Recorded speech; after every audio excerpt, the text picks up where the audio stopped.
আমার বোনরা শুনছে তো? বিবাহিত ভাইরা শুনছেন তো? তোমরা অবিবাহিতরা শুনছো তো? আমি তোমাদেরকে আজকে এমন এক গল্প শোনাচ্ছি গতকালের, যেটা তোমার সারা জীবনের শিক্ষণীয় হতে পারে। আর আজকের দিনে আমি বিলিভ করি, যদি আমি এরপর আর একটা বক্তব্য না দিই, একটা হাদিস, একটা আয়াত না বলে যদি ওয়াখির দাওয়ানা আলহামদুলিল্লাহি রাব্বিল আলামিন বলে চলে যাই, আমার এখানে আসা সার্থক। যদি তোমরা বুঝতে পারো আমার কথা, তোমরা মনোযোগ দিয়ে শোনো। গতকাল এমন একটা প্রশ্ন আসছে আমার কাছে, আমি তালাক সম্পর্কে কথাটা মনোযোগ দিয়ে শুনবেন। এখানে অবিবাহিত কারা আছো? হাত তোলো তো। অবিবাহিত কারা আছো? ঠিক আছে। আরে হাসার কি, যে এই বাঙালি যেটাই কই এটা হাসে, কি দুনিয়াটা কৌতুক বানাবে। অবিবাহিত কে আছে এটা কি হাসার কিছু হয়ে গেল? কি মানে বুঝলাম না জিনিসটা, এইটাও হাসার কিছু? ভাই আমি এখানে বললাম যে অবিবাহিত কারা আছে, সবাই হাসা শুরু করতে, মানে কি কি কয় শরম পাইছে? আপনাকে বলছে ওরা শরম পাইছে? কে বলছে? জবাব দিয়েছেন কি এখানে? আপনার তো জবাব তো ঠিক হয় না ওদের পক্ষ থেকে। ওরা তো বলে না ওরা শরম পাইছে, ওদের কাছে মনে হয়েছে হুজুর এখন কৌতুক করবে। বিবাহিত যারা আছো হাত তোলো তো। মাশাআল্লাহ, তাবারকা, বসেন। তো আমি তেমন কখনো ব্যক্তিগত বিষয়ে তেমন বলি না মাহফিলে, এটা আপনারা অনেকে হয়তো জানেন যারা আমাকে চেনেন। গতকাল আমার কাছে এক প্রশ্ন আসলো তালাক বিষয়ে। আমি বেশিরভাগ সময় অ্যাভয়েড করি তালাক বিষয়ে প্রশ্ন। এমনিতে আমি নর্মালি কোনো দিন কোনো ফতোয়া দিই না। যখন নতুন বাংলাদেশে আসছিলাম আমি সৌদি আরব থেকে, তো আরও অনেক ছোট ছিলাম, রক্ত অনেক গরম ছিল, তখন আমি বিদআত শিরক এগুলো নিয়ে প্রায় ফতোয়া দিতাম, আর অনেক ভেজাল লাগতো, সত্যি কথা। আল্লাহ আমাকে আশ্রয় দিয়েছে। পরে আমার উস্তাদরা, বড়রা যারা আছে, তারা আমাকে বললো যে জামশেদ তুমি ফতোয়া দিও না, কোরআন সুন্নাহ থেকে মানুষকে তুমি আহ্বান করো, ভালোর দিকে ডাকো, মন্দর দিকে নিষেধ করো, আল্লাহ তোমাকে যতটুকু তৌফিক দিয়েছে। ফতোয়া অনেক বিস্তর বিষয়, অনেক সিচুয়েশনের উপরে ফতোয়া চেঞ্জ হয়। দেখা যায় একই বিষয়, মানে সাবজেক্ট এক, পরিস্থিতিতে দুই রকম অ্যান্সার হয়। সে তোমার এখনো সেই প্রজ্ঞা যদি না হয় তুমি দিও না, আর প্রজ্ঞা হলে দিও। তা আমি ওনাদের কথা চিন্তা করেছি যে আমার সেই প্রজ্ঞা হয়নি যে আমি দিব। কারণ এখানে হানাফিরা বলে যে একসাথে 3 তালাক দিলে হয়ে যায়, আর শাফি হাম্বালিরা বলে যে যতবারই তালাক দেয় একবার। এখন যারা হানাফি নিজেদেরকে বলে, ওনারাও কিছু দলাইল পেশ করে, আর যারা শাফি মালাকি আছে বা আহলে হাদিস সালাফি আছে, তারাও সূরা বাকারার মধ্যে যেমন তালাকু মাররাতান, তালাক 2 বার, মানে 2 দফায়, এভাবে দিয়ে বলে। তো আমি চিন্তা করছি এটা বড়দের বিষয়। কার বিষয়? এটা আমার ম্যাটার না, আমার এত জিম্মেদারি নেওয়ার এখনো অতটুকু যোগ্যতা হয়নি। তো বেশিরভাগ তালাকের যখন প্রশ্ন আসে, আমি বড় বড় আলেম যাদেরকে চিনি, যেমন আমি সৌদি আরবে ছিলাম, তাহলে বেশিরভাগ যাদেরকে আমি চিনি তারা মদিনা ইউনিভার্সিটির স্কলার, কেউ হাফারাল বাতান ইসলামিক সেন্টারের লেকচারার, কেউ রিয়াদ ইসলামিক সেন্টারের লেকচারার, কেউ আল আহসা ইসলামিক সেন্টারের লেকচারার সৌদি আরবে, যাদের সাথে আমার পরিচয় আছে খুব ছোটবেলা থেকে, আমি যাদেরকে চিনি, যারা আমাকে খুবই আদর করে। তো আমি যেটা করি, যখন এই তালাকের মাসলা মাসাইল আসে, নর্মালি কোনো প্রশ্ন আসলে আমি জবাব দিই না, কিচ্ছু রিপ্লাই করি না, কারণ আমি জানি আমি ফতোয়া দিব না, আমি ইগনোর করার চেষ্টা করি। খুব সহজ থেকে সহজ প্রশ্ন আসলো দিতে চাই না, কাউকে না কাউকে ট্রান্সফার করে দিই। তো ওই একটা বোন মেসেজ লিখলো, আমি ওয়ালাইকুম আসসালাম দিয়ে লিখেছি আপনি যে কোনো প্রশ্ন লিখে করেন। তখন সে লিখে প্রশ্ন করলো যে তালাকের বিষয়। আমি বললাম যে আমি তালাকের বিষয়ে ফতোয়া দিতে জানি না, আমি একজন বড় আলেমের নাম্বার দিচ্ছি, আপনি ওনার সাথে কথা বলে আপনি জেনে নেন, হোয়াটসঅ্যাপে মেসেজ দিয়ে ওনাকে কল করিন, সমস্যা নেই। এখন উনি আমাকে একটা ভয়েস মেসেজ পাঠালো যে ওনার হাজব্যান্ড ওনাকে তালাক দিয়েছে 3 বার। এখন উনি নানা হুজুরের কাছে গিয়েছে যে উনি এখন এই স্বামীর ঘর করতে পারবে কিনা, ওনার স্বামী অনুতপ্ত, উনি অনুতপ্ত। আমার বোনরা শুনছে তো? না, আমার বোনরা শুনছে তো? বিবাহিত ভাইরা শুনছেন তো? তোমরা অবিবাহিতরা শুনছো তো? আমি তোমাদেরকে আজকে এমন এক গল্প শোনাচ্ছি গতকালের, যেটা তোমার সারা জীবনের শিক্ষণীয় হতে পারে। আর আজকের দিনে আমি বিলিভ করি, যদি আমি এরপর আর একটা বক্তব্য না দিই, একটা হাদিস, একটা আয়াত না বলে যদি ওয়াখির দাওয়ানা আলহামদুলিল্লাহি রাব্বিল আলামিন বলে চলে যাই, আমার এখানে আসা সার্থক। যদি তোমরা বুঝতে পারো আমার কথা, তোমরা মনোযোগ দিয়ে শোনো। তো বললো যে আমি বেশ কিছু হুজুরের কাছে যতটুকু আমি আমাকে বলেছে যে আমি আহমদুল্লাহ হুজুরকে মেসেজ করেছি, উনি রিপ্লাই করেনি। আমি আজহারি হুজুরকে মেসেজ করেছি, রিপ্লাই করেনি। আমি আব্দুর রাজাক বিন ইউসুফ হুজুরকে মেসেজ করেছি, উনি রিপ্লাই করেনি। আমি কুয়াকাটা হুজুরকে মেসেজ করেছি, রিপ্লাই করেনি। আপনি জামশেদ মজুমদারের ফেসবুকে মেসেজ করেছি, রিপ্লাই করেননি। এর মধ্যে কেউ রিপ্লাই দেয়নি। আপনি আমাকে ওয়ালাইকুম আসসালাম রিপ্লাই দিয়েছেন হোয়াটসঅ্যাপে মেসেজ দেওয়াতে। আমাকে একজন হুজুর বলল আমি আমার স্বামীর সাথে থাকতে পারবো একটা হারাম কাজের মাধ্যমে। কি কাজের মাধ্যমে? হারাম কাজের মাধ্যমে। আমি চিন্তা করলাম, হুজুর যদি বলে হারাম কাজের মাধ্যমে থাকতে পারে, তাহলে হুজুর নিজে তো এটাকে হারাম বলছে, জিনিসটা কি? তখন আমি বোনকে আর সাহস করে কিছু না বলে আমি শেখ মুস্তাফিজুর রহমান বিন আব্দুল আজিজ আল মাদানী হাফিজাহুল্লাহ, উনি সৌদি আরবে হাফারুল বাতান ইসলামিক সেন্টারে ছিল, খুব আদর করে আমাকে। আমি বললাম যে আমি একজন বড় আলেমের নাম্বার দিচ্ছি, আপনি ওনাকে কল দিয়ে আপনার মাসালাটা জেনে নেন, আমাকে আপনার পুরো কথা খুলে বলার দরকার নাই, আপনি ওনার সাথে ডিসকাস করেন।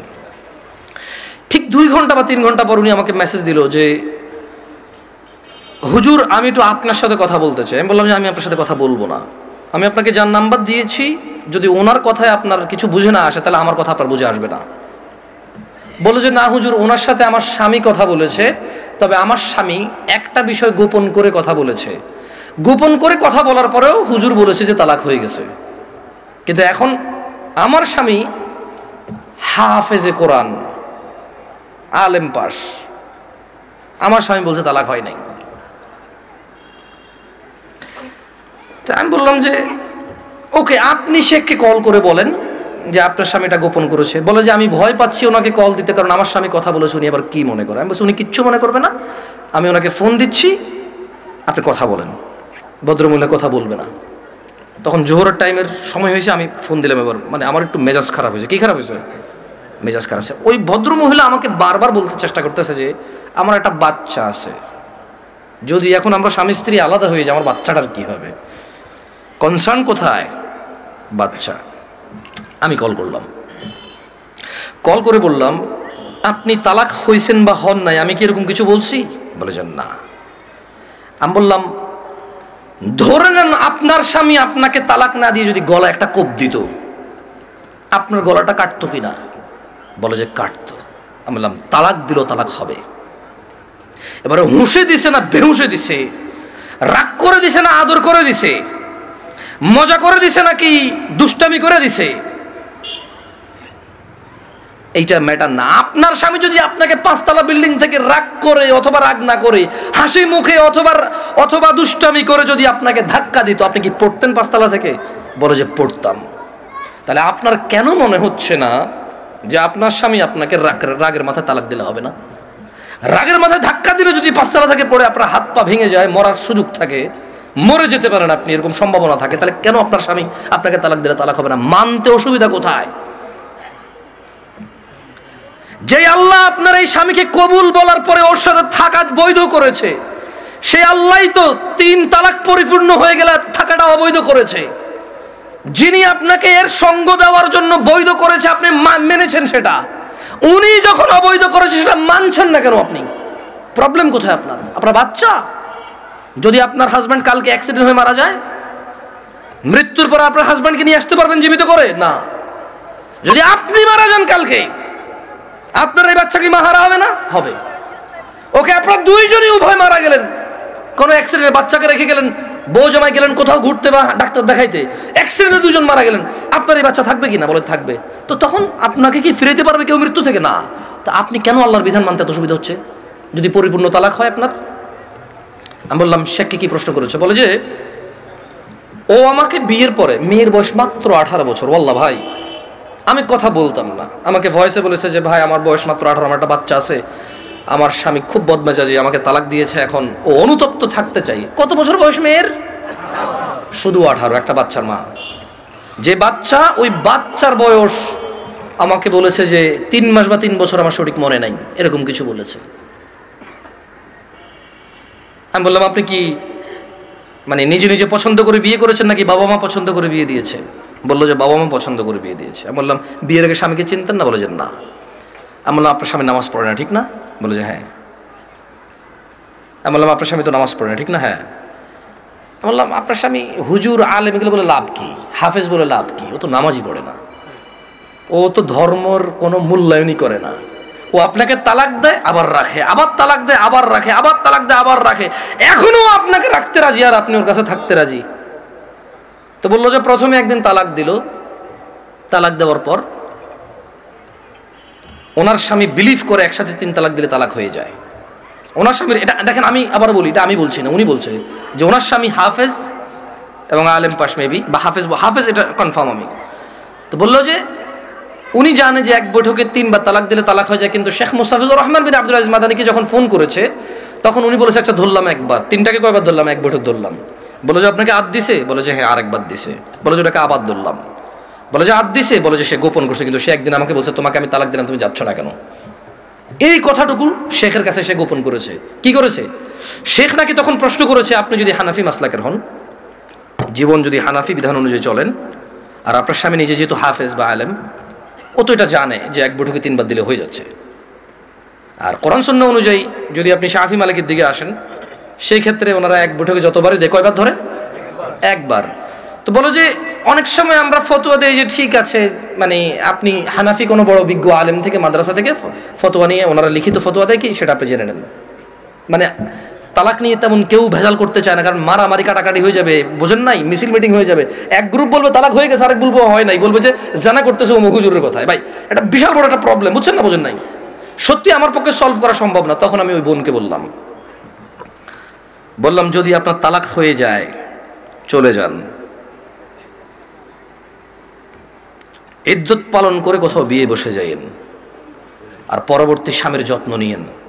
করে দিয়েছে। তো আমি মহিলাকে বললাম যে আপনার তালাক হয়েছে বা হয় নাই ফটো দেওয়ার আমার যোগ্যতা নাই, আপনি যদি মনে করেন আপনার স্বামী গোপন করেছে শেখের সাথে, তালাক একবার তালাক দিছে যেটা গোপন করেছে, আপনি ওনার সাথেই কথা বলেন। তো আমি আমার বোনদেরকে বলবো, বোন ও আচ্ছা, আমি ওই মেয়েটাকে এতটুকু বললাম যে যেই ছেলে আপনাকে 3 বার তালাক দিল, 3 বার, আপনার কাছে কেন মনে হয় ও 4র্থবার দিবে না? আবার আপনার কাছে কেন মনে হলো যে ও 4র্থবার দিবে না?